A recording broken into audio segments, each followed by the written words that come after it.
be boards themselves for repairs and maintenance, nor is it an assessment of the physical state of those facilities.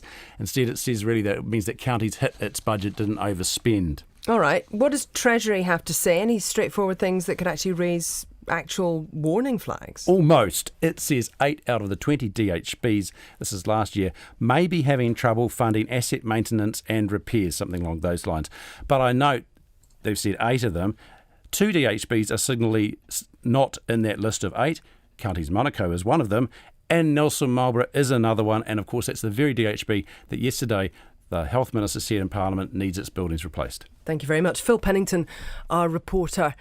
It's 27 to 8. And listening to that was the Minister of Health, David Clark. Good morning to you, Minister. Good morning, Guyon.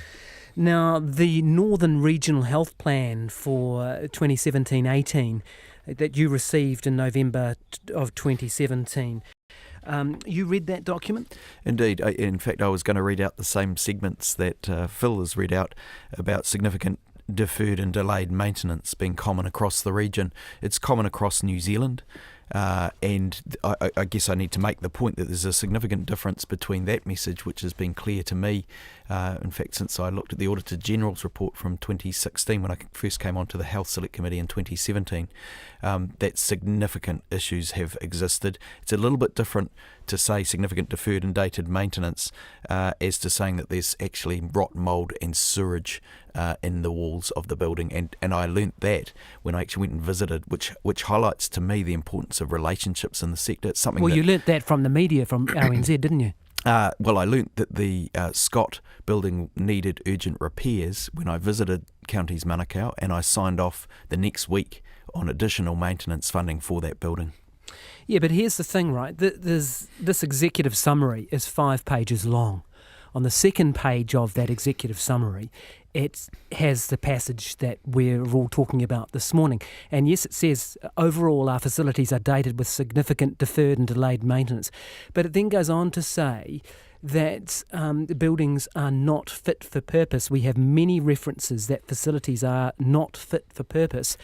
And it concludes the section saying that nearly 20% of the assets are in poor or very poor condition. Now, my question is, what did you do on receipt of that information to clarify what was meant? Well, Guyon, look, these are not new issues. I campaigned for the last 2 elections about Dunedin Hospital in my home seat because they've got asbestos in the hospital. I'm not talking about that. My question is a specific question relating to what you did, so not on page 100 and whatever, on the second page of the executive summary where it said that 1/5 of the buildings were either poor or very poor condition. My question as a minister who signed the document off, what did you do with that information? Guyon, I have asked for a national asset management plan. This is the kind of information that I've been receiving in opposition for a long time. It's the kind of information has been confirmed in government, and I am the first health minister, as far as I'm aware, to ask for such a plan because when I believe did you do that? Guyon, couldn't tell you exactly. It's been something yesterday, last week. No. So a week or 2 ago at least. Okay, but on the 21st of December when you signed off on this document, quite some time, Guyon. You signed off on this document on the 21st of December with your own message. It had some personal handwriting on it as well. You'd obviously considered it. Yep. What I'm asking is, did you make any attempt to find out what was meant by the very clear claim in the document that 1/5 of the buildings were poor or very poor condition? Guyon, I have been to visit 18 out of the 20 DHBs, and on my visit we had a discussion about the buildings and about the urgency of the Scott building. So these are things that I'm absolutely focused on. When I sat on the Select Committee looking at DHB asset management in opposition, I was pushing for language in there that said that the Select Committee needed to keep on top of these issues. But you keep talking about your time in opposition. Yeah, I'm asking you as a minister, it's changed now. You're on the Treasury benches, and I'm asking you what you did when this plan said in clear language that 1/5 of the buildings were poor or very poor condition. And what's your answer? My answer to that is, Guyon, I asked for a national asset management plan. I'm the first health minister ever to do that. It will give us a comprehensive baseline assessment of all buildings in the health sector. This is but one problem, Guyon. There are plenty more like this. This is not. Why didn't you pick up the phone and say, "Hey guys, what do you mean by the fact that 1/5 of the buildings are really in poor condition?" I went a little better than that, Guyon. I went and saw them. and actually sat down with them and asked and was told about the Scott building. And I've subsequently called the acting chair of the DHB in for a further conversation about how they're planning to address these issues. Let's move to there in the final bit of this interview. The acting chair of the DHB, that's Rabindran, is that position safe? Because it appears that their job might be under threat. Look, there is a process in place, Guyon, and I've asked for a submission from the acting chair. I can't speak further to that today. I'm just wondering, you are unhappy though with the way that the DHB has communicated the position, right? You've said that, haven't you? You were disappointed, I think. I have said that I was disappointed. That's on record. I can't say anything more about this process. You know how these things work. Did they do an inadequate job of explaining it to you? Well, let's be clear about this. I mean, everyone's wondering who, because the last guy says he didn't know, you say you didn't know.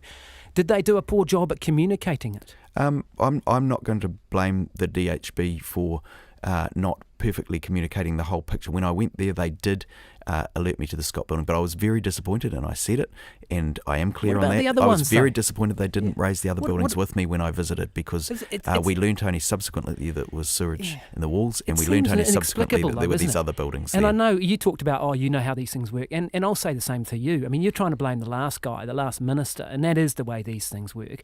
But what we're all doing, and the public is going, how the hell did no one know about this, and why wasn't anyone told? Look, I don't want to dwell on the mess left to us by the last government. There is a situation that I've inherited as Health Minister, and I'm determined to deal with it. I think you'll see in this budget that there will be more significant capital going to hospital rebuilds and the situation ahead of us than there has been in previous government budgets.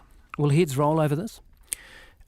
Look, Guyon, there's a process in place. I'm having a conversation now, and I'm not prepared to say anything more about that at this stage. Thanks for joining us, though, and us answering some of those questions. Do appreciate your time. Thanks, It is the Health Minister, David Clark. Coming up before 8, we are late to the headlines.